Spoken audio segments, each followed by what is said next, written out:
ഞാൻ ഇന്നലെ അഡാനിയെ പറ്റി ഒരു വീഡിയോ ചെയ്ത് അഡാനി കുടുങ്ങാനുള്ള സാധ്യത കൂടുതലാണ്. അപ്പം അതിൻ്റെ താഴെ വലിയ രീതിയിലാണ് കമൻറ്റുകൾ വരുന്നത്. അത് ചെയ്യാൻ പറ്റത്തില്ല, ഇത് ചെയ്യാൻ പറ്റത്തില്ല.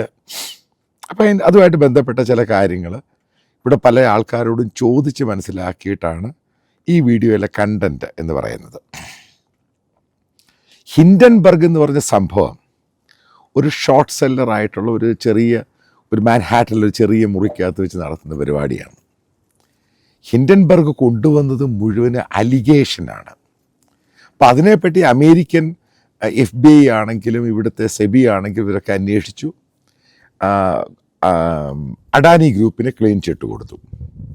ഇന്ത്യയിലും അതിനെപ്പറ്റി അന്വേഷണം ഉണ്ടായി, അവരും ക്ലീൻ ചിട്ട് കൊടുത്തു. കാരണം ഇതുമായിട്ട് ബന്ധപ്പെട്ട് ഈ അലിഗേഷനിൽ പറയുന്ന പലതും തെറ്റാണ്. ഈ രീതിയിലാണ്, അതിൻ്റെ പേരിലാണ് ഫർദറായിട്ടുള്ള ആക്ഷനൊന്നും ഉണ്ടാകാതിരുന്നത്. ഇനി മനസ്സിലാക്കേണ്ട മറ്റൊരു പോയിൻ്റ് ഉണ്ട്. നിങ്ങൾ പറയുന്നുണ്ട് അഡാനിയുടെ ഈ അവിടുത്തെ ഫോണും ലാപ്ടോപ്പും ഒക്കെ അമേരിക്കൻ FBI ഒഫീഷ്യൽസൊക്കെ ഇന്ത്യയിൽ വന്നത് പിടിച്ചെടുത്തുകൊണ്ട് പോയി. ഇതെങ്ങനെ വിശ്വസിക്കാൻ സാധിക്കും? ഇതൊക്കെ ഇന്ത്യ ഗവൺമെൻറ് സമ്മതിച്ചു. അപ്പോൾ അതുമായിട്ട് ബന്ധപ്പെട്ട കാര്യം പറയാം. അഡാനി ഗ്രൂപ്പ് അമേരിക്കയിൽ വന്ന് അമേരിക്കൻ സിറ്റിസൺ, അമേരിക്കൻ മാർക്കറ്റിൽ നിന്നും പണം ബോണ്ട് ഇറക്കിയാണ്, ഗ്രീൻ ബോണ്ട് ഇറക്കിയിട്ടാണ് പണം സ്വരൂപിച്ചത്. അപ്പോൾ നിങ്ങൾ ചോദിക്കാം, എന്തുകൊണ്ട് അഡാനി അമേരിക്കയിൽ പോയി? ഇന്ത്യയിൽ നിന്നും ഈ പണം കിട്ടില്ലേ? കിട്ടും, ഉറപ്പായിട്ടും കിട്ടും. അതുമായിട്ട് ബന്ധപ്പെട്ട് 2 പോയിന്റ് പറയാം. ഇപ്പോൾ അഡാനിയുടെ പ്രോജക്റ്റ് ഇത്രത്തോളം ബില്യൺ മണി, അതായത് ഇത്രയും പണം അതിന് ചിലവാണ്. ഈ പണം ഇന്ത്യൻ മാർക്കറ്റിൽ നിന്നും ശേഖരിച്ചാൽ ആലോചിച്ച് നോക്കണം, അത് ഇന്ത്യൻ കറൻസിയിലാണ് അഡാനി അത് സ്വരൂപിക്കുന്നത്. അങ്ങനെ ഒരു സാഹചര്യം, ആ പണം സ്വരൂപിച്ചിട്ട് അവിടെ തന്നെ മാർക്കറ്റിൽ ഇറക്കുമ്പോൾ അത് ഇൻഫ്ലേഷന് കാരണമാകും. അതാണ് അതിൻ്റെ പ്രധാനപ്പെട്ട ഒരു സംഭവം. അതുകൊണ്ട് ഗവൺമെൻറ് ഇത്രയും പണം ഒരു പ്രോജക്റ്റുമായിട്ട് ബന്ധപ്പെട്ട് ഇന്ത്യൻ ബാങ്കുകളിൽ നിന്നോ ഇന്ത്യൻ സ്റ്റോക്ക് മാർക്കറ്റിന് സ്വരൂപിക്കുന്നതിന് പകരം വിദേശ കറൻസിയിൽ സ്വരൂപിച്ചാൽ, അതായത് അമേരിക്കയിൽ വന്ന് മറ്റുള്ള രാജ്യങ്ങളിൽ ആ കറൻസി അവിടെ ഇൻവെസ്റ്റ് ചെയ്യുമ്പോൾ ഇന്ത്യയുടെ ഇൻഫ്ലേഷൻ കൺട്രോൾ ചെയ്യാൻ പറ്റും. ഇതാണ് അഡാനി ഇവിടെ വന്ന് ഈ പണം, അതുകൊണ്ടാണ് ഗവൺമെൻറ് ഓഫ് ഇന്ത്യ അതിനെ ഫെസിലിറ്റേറ്റ് ചെയ്യുന്നത്. വിദേശ രാജ്യങ്ങളിൽ പോയിട്ട് പണം നിക്ഷേപമായിട്ട് കിട്ടണം. നിങ്ങൾക്കറിയാം, വിദേശ നിക്ഷേപം എന്ന് പറയുന്നത് ഇന്ത്യയിൽ വലിയ പ്രാധാന്യമാണ്. കാരണം അതിൻ്റെ റീസൺ കാരണം ഇവിടെ നമ്മുടെ ഫൊറാക്സ് ശരിക്കും വർദ്ധിക്കും. ഇപ്പോൾ ഇന്ത്യൻ കറൻസി കോമ്പറ്റീഷനായിട്ട് US ഡോളറൊക്കെ കയറി വരും. ഇതാണ് അതുകൊണ്ടാണ് അഡാനി അമേരിക്കൻ മാർക്കറ്റിൽ വന്ന് ആ പ്രോജക്റ്റിൻ്റെ 70% സമാഹരിച്ചത് ഗ്രീൻ ബോണ്ടുകൾ ഇറക്കി. അപ്പം ഗ്രീൻ ബോണ്ട് ഇവിടെ അദാനി ഒരു കമ്പനി ഉണ്ടാക്കിയിട്ട് ഇവിടെ വന്ന് കളക്ട് ചെയ്യാൻ പറ്റും? നടക്കില്ല. അപ്പം അത് ചെയ്യുന്നതിന് മുമ്പ് അമേരിക്കൻ ഗവൺമെൻറ്റുമായിട്ട് ഗവൺമെൻറ് ഓഫ് ഇന്ത്യ ഈ കമ്പനിക്ക് വേണ്ടി കരാറിൽ ഒപ്പിടുകയാണ്. അതൊരു MOU ഒപ്പിടുകയാണ്. അതിൽ പറയുന്നുണ്ട്, ഈ കമ്പനി ഇവിടെ വന്ന് ഇത്രയും ഇവിടെ ആൾക്കാരുടെ പണം അങ്ങോട്ട് കൊണ്ടുപോയിട്ടുണ്ട്. അപ്പോൾ അതുമായിട്ട് ബന്ധപ്പെട്ട് ഈ കമ്പനി എന്തെങ്കിലും തെറ്റുകൾ കാണിക്കുകയാണെങ്കിൽ American rule of law, court of law, അതനുസരിച്ച് കാര്യങ്ങൾ മുന്നോട്ട് പോകുന്ന ഇന്ത്യൻ കോർട്ട് ഓഫ് ലോ അല്ല.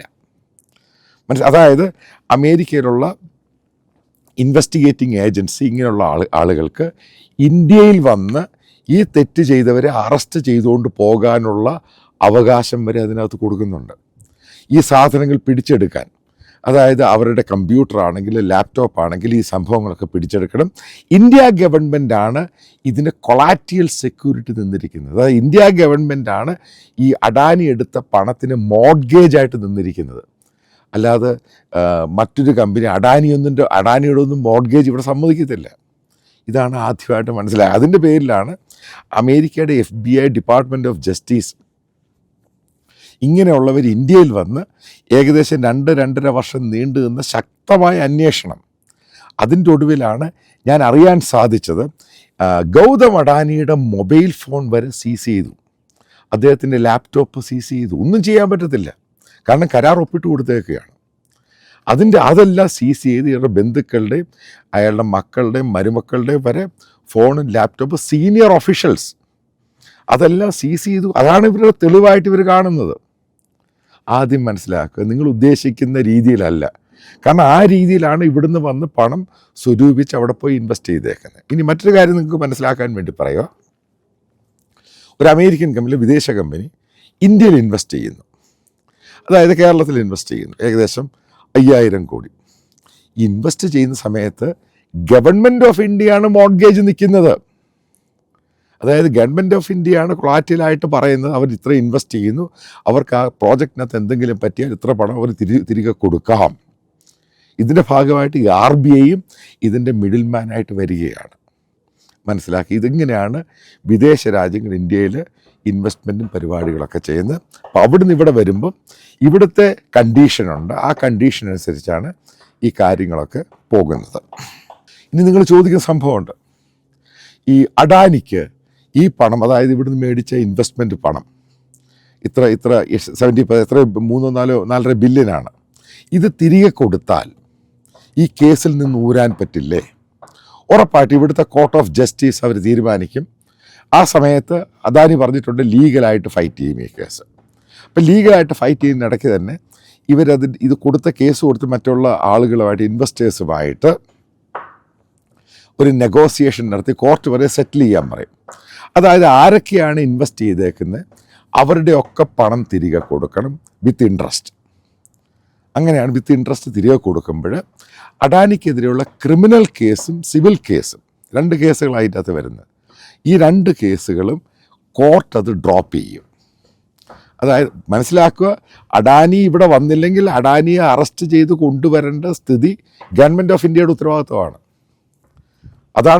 അതിനാണ് സൈൻ ചെയ്ത് കൊടുത്തിരിക്കുന്നത്. അതായത് കാര്യങ്ങൾ മനസ്സിലാക്കുക, എങ്ങനെയാണ് സൈൻ ചെയ്ത് കൊടുത്തത്. അതായത് അഡാനിക്ക് സമൻസ് അയച്ചു, അപ്പോൾ അത് കഴിഞ്ഞിട്ട് ഇവിടെ വന്നില്ല എങ്കിൽ ഗവൺമെൻറ് ഓഫ് ഇന്ത്യ ആണ് അഡാനിയെ അവിടെ കൊണ്ടുവന്ന് ഇവിടെ പ്രൊഡ്യൂസ് ചെയ്യേണ്ടത്. ഇനി നിങ്ങൾ പറഞ്ഞു ഡോവലിൻ്റെ കേസ് ഒന്നും സംഭവിച്ചില്ല. ഡോവലിൻ്റെ കേസ് എന്ന് പറയുന്നത് ഒരു പ്രൈവറ്റ് കംപ്ലൈൻറ്റൻ്റാണ്. ഒരു പ്രൈവറ്റായിട്ട് ഒരാൾ കംപ്ലയിൻറ്റ് ചെയ്തു ഒരു കോർട്ടിൽ. അതിൻ്റെ പേരിൽ ഡോവലിന് നമ്മുടെ നാഷണൽ സെക്യൂരിറ്റി അഡ്വൈസറിന് സമൻസ് അയച്ചു. ഇതും വ്യത്യാസമുണ്ട്. അപ്പോൾ ഡോവലിന് സമൻസ് അയച്ചതിൻ്റെ പേരിലാണ് ഗവൺമെൻറ് ഓഫ് ഇന്ത്യ, അതായത് ഡെലവെയറിൽ കോഡിൻ്റെ മീറ്റിംഗ് നടന്ന സമയത്ത്, അത് നാഷണൽ സെക്യൂരിറ്റിയൊക്കെ ബന്ധപ്പെട്ട വലിയ മീറ്റിങ്ങുകളാണ് നടന്നിരുന്നത്, അതിനകത്ത് ഇപ്രാവശ്യം ഡോവൽ വന്നില്ല. കാരണം അമേരിക്കയിൽ കയറിക്കഴിഞ്ഞാൽ ഈ സമൻസുമായിട്ട് ബന്ധപ്പെട്ട് ഹാജരാകണം, പ്രൈവറ്റ് കംപ്ലയിൻ്റ് ആണെങ്കിൽ പോലും.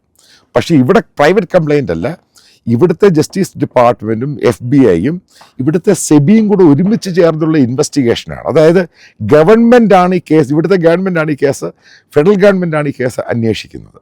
രണ്ടും വലിയ വ്യത്യാസമുണ്ട്. ഇപ്പോൾ ഹിൻഡൻബർഗിൻ്റെ കാര്യം ഞാൻ പറയും, ഹിൻഡൻബർഗ് പ്രൈവറ്റ് ഏജൻസിയാണ്.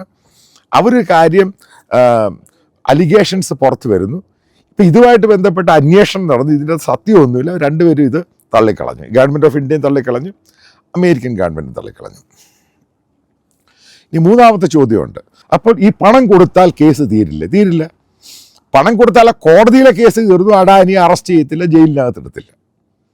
പക്ഷെ വരാൻ പോകുന്ന സംഭവമുണ്ട്. അഡാനിയുടെ കമ്പനിക്കെതിരെ ഒരു 5 അല്ലെങ്കിൽ 10 വർഷം അമേരിക്കൻ ഗവൺമെൻറ് ബ്ലാക്ക് ലിസ്റ്റ് ചെയ്യും. മനസ്സിലായോ? ബ്ലാക്ക് ലിസ്റ്റ് ചെയ്ത് കഴിയുമ്പം അമേരിക്കയുമായി ബന്ധപ്പെട്ട് ഒരു ബിസിനസ് നടത്താൻ അഡാനിക്ക് പറ്റില്ല. അപ്പം അങ്ങനെ വരുമ്പോൾ ഈ അഡാനിക്ക് ഏകദേശം ലോകത്ത് 50ഓളം രാജ്യങ്ങളിലാണ് ബിസിനസ് ഉള്ളത്. അതായത് എനർജി ആണെങ്കിലും കോളാണെങ്കിലും ഓസ്ട്രേലിയ, ചില ആഫ്രിക്കൻ രാജ്യം, ഈസ്റ്റ് ഏഷ്യൻ രാജ്യങ്ങൾ, അങ്ങനെ 50 രാജ്യങ്ങളിലുണ്ട്. ഈ 50 രാജ്യങ്ങൾ ഓൺ ഗോയിങ് പ്രോജക്റ്റും ഉണ്ട്. ഇതിൻ്റെ ഫണ്ടിങ് ഇന്ത്യയിൽ നിന്നും മാത്രമല്ല പോകുന്നേ, ആദ്യം മനസ്സിലാക്കുക. വിവിധ ബാങ്കുകളിൽ നിന്നും പോകും. ഈ ബാങ്കുകളിൽ അഡാനിയുടെ ഫർദർ പ്രോജക്റ്റ് ഇത് ഡിലേ ചെയ്യിപ്പിക്കും. കാരണം ഇൻട്രസ്റ്റ് റേറ്റ് കൂട്ടും. ഈ പ്രോജക്റ്റ് എന്താണ് ഉദ്ദേശിച്ചത്, ഇൻക്ലൂഡിങ് ഞാൻ പറഞ്ഞ വിഴിഞ്ഞം തന്നെ, അതിൻ്റെ അകത്ത് ഫണ്ടിങ് അത് പ്രശ്നം ഉണ്ടാകും. അതാണ് ഈ അമേരിക്ക ഗ്ലോബൽ പോലീസ് എന്ന് പറയുന്നതിൻ്റെ കാര്യം. കാരണം ലോകത്തിലെ ഫിനാൻഷ്യൽ ഇൻസ്റ്റിറ്റ്യൂഷൻസ് മുഴുവൻ ഹാൻഡിൽ ചെയ്യുന്ന അമേരിക്കയാണ്. ഇപ്പോൾ വേൾഡ് ബാങ്ക് അമേരിക്കയുടെ കസ്റ്റഡിയിലാണ്. നിങ്ങൾ ലോകത്തിലെ ഏത് ഫിനാൻഷ്യൽ ഇൻസ്റ്റിറ്റ്യൂഷൻ എടുക്കുക, അതിൻ്റെ മുകളിലിരിക്കുന്ന അമേരിക്കൻസാണ്. അതുകൊണ്ട് അഡാനിക്ക് മുന്നോട്ട് പോകാൻ ബുദ്ധിമുട്ട്. കാരണം ഇവിടെ 5-10 വർഷം ബ്ലാക്ക് ലിസ്റ്റ് ചെയ്യും. അമേരിക്കയുമായിട്ട് ബന്ധപ്പെട്ട മറ്റുള്ള രാജ്യങ്ങൾ അഡാനി നടത്തുന്ന ബിസിനസ് അതിനെ ബാധിക്കും. അപ്പോൾ ഇന്ത്യയിൽ നിന്നും അഡാനി പല ബാങ്കുകളിൽ നിന്നും ലോൺ എടുത്തിട്ടുണ്ട്. ഈ ലോണിൻ്റെ തിരിച്ചടവ് ഇതിനെ ബാധിക്കും. ഞാനൊരു ഉദാഹരണം പറയാം. അനിൽ അംബാനി ചൈനീസ് ബാങ്കിൽ നിന്നൊക്കെ ലോൺ എടുത്തിട്ടാണ് അദ്ദേഹത്തിന് പ്രോജക്റ്റ് കൊണ്ടുവന്നത്. പിന്നീട് ഇദ്ദേഹത്തിൻ്റെ പ്രോജക്റ്റ് എല്ലാം വലിയ ലോസ് ആയി കഴിഞ്ഞപ്പോൾ ആലോചിച്ച് നോക്കുക, ഇദ്ദേഹം സ്വയമേ പാപ്പരായിട്ട് പ്രഖ്യാപിച്ചു. ഇന്ത്യയിലൊരു ഫോർബ്സ് വീക്കിലൊക്കെ വന്ന ഇന്ത്യയിലൊരു ബില്യനാറാണ് അനിൽ അംബാനി. പാപ്പരായിട്ട് പ്രഖ്യാപിച്ചു കഴിഞ്ഞപ്പോൾ മനസ്സിലാക്കുക, സുപ്രീം കോർട്ടിലൊരു കേസ് വന്നു, അനിൽ അംബാനി വേഴ്സസ് സീമെൻസ് എന്ന് പറഞ്ഞാൽ ജർമ്മൻ കമ്പനിയാണ്. ഏകദേശം 560 കോടിയോളം രൂപ സീമെൻസ് കമ്പനിക്ക്, അതായത് അനിൽ അംബാനി നടത്തിയിരുന്ന റിലയൻസ് മൊബൈലുമായിട്ട് ബന്ധപ്പെട്ട് ഈ പണം കൊടുക്കാനുണ്ട്. അപ്പം ഈ പണം അനിൽ അംബാനി കൊടുക്കാനുണ്ട്. ആ കേസാണ് അവസാനം സുപ്രീം കോടതി വരുന്നത്. അപ്പോൾ അതിൻ്റെ അകത്ത് മോർഗേജ് ആരാ നിൽക്കുന്നത്? ഗവൺമെൻറ് ഓഫ് ഇന്ത്യ സുപ്രീം കോടതി വരുമ്പോൾ ഈ കേസ് തള്ളി മാറ്റാൻ പറ്റുമോ? പറ്റത്തില്ല. അപ്പോഴെന്തോ ചെയ്തു, ഗവൺമെൻറ് ഓഫ് ഇന്ത്യ പറഞ്ഞു ഇത് കോടതിയുടെ ഡിസിഷനാണ്. കാരണം ഇന്ത്യൻ ജുറിഡിക്ഷനിലാണ് ഈ കേസ് നടക്കുന്നത്, ചൈനീസ് ഈ പറയുന്ന സിമെൻസ് കമ്പനിയുമായിട്ട്. അവസാനം കോടതി പറഞ്ഞു ഈ പണം കൊടുക്കാൻ. അവസാനം അയാളുടെ പണമില്ല 550 കോടി കൊടുക്കാൻ. അവസാനം മുകേഷ് അംബാനിയാണ് ഈ പണം കൊടുത്തിട്ട് അയാളെ ജയിലിൽ പോകുന്നതിൽ നിന്ന് രക്ഷിച്ചത്. മനസ്സിലാക്കുക. അപ്പോൾ നിങ്ങൾ പലരും പറയുന്നുണ്ട് ഇതിനകത്ത് മോദിയും ട്രംപും ഒക്കെ അദാനിയുടെ വലിയ കക്ഷികളാണ്, മോദി രക്ഷിക്കും. ഒരു കാര്യം മനസ്സിലാക്കുക, ഇവിടെ അമേരിക്ക എന്ന് പറഞ്ഞ രാജ്യത്ത് അമേരിക്കൻ പ്രസിഡന്റ് എന്തെങ്കിലും കുറ്റം ചെയ്താൽ ഉടൻ കൈവിലങ്ങ് വെക്കുന്ന രാജ്യമാണ്. നമ്മുടെ രാജ്യത്തെ പോലെ അല്ല ഇവിടെ. അമേരിക്കൻ പ്രസിഡന്റിന് ഇവിടുത്തെ ലോക്കൽ പോലീസിനെ അറസ്റ്റ് ചെയ്യാനുള്ള അധികാരമുണ്ട്. അതാദ്യം മനസ്സിലാക്കുക. നമ്മുടെ രാജ്യത്ത് നടക്കൂ? ഒരിക്കലും നടക്കും. നമ്മുടെ കോർട്ടിൻ്റെ സിസ്റ്റമല്ല ഇവിടുത്തെ കോടതിയുടെ സിസ്റ്റം. കാരണം ആ കോടതിയിൽ ഇപ്പം 56 പേജ് അഡാനിക്കെതിരെ ചാർജ് ഷീറ്റ് ചെയ്ത് കഴിയുമ്പം അഡാനി ആ കേസ് വിജയിച്ചു എന്ന് വിചാരിക്കുക. കാരണം അഡാനി കുറ്റക്കാരനല്ല എന്ന് തെളിഞ്ഞാൽ അഡാനിക്ക് അമേരിക്കൻ ഗവൺമെൻറ്റിനെതിരെ ഈ പറയുന്ന ഡിപ്പാർട്ട്മെൻറ്റിന് വലിയ രീതിയിൽ കേസ് സ്യൂ ചെയ്യാം. അപ്പോൾ അതിനുള്ള അവസരം ഇവിടുത്തെ ഏജൻസികൾ ഉണ്ടാക്കി കൊടുക്കത്തില്ല. കാരണം അതാണ് ഇവിടുത്തെ ഒരു ഒരു മനുഷ്യന് അയാൾക്കെതിരെ തെറ്റായ കേസുകൾ എടുത്താൽ അവർക്കിവിടെ കോടതിയിൽ വലിയൊരു എമൗണ്ടിന് സ്യൂ ചെയ്യാം. ഇതൊക്കെ കിടക്കുകയാണ് ഒരു ഭാഗത്ത്.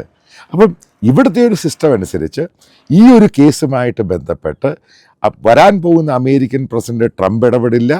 അതേപോലെ ഇന്ത്യൻ പ്രധാനമന്ത്രി ശ്രീ നരേന്ദ്രമോദി പോലും ഇതിൻ്റെ ഇടപെടില്ല. കാരണം ഇടപെടാൻ പറ്റില്ല. കാരണം ഇത് അവർ അക്സെപ്റ്റ് ചെയ്യുന്നൊരു സിസ്റ്റമല്ല ഇവിടെ നിലനിൽക്കുന്നത്.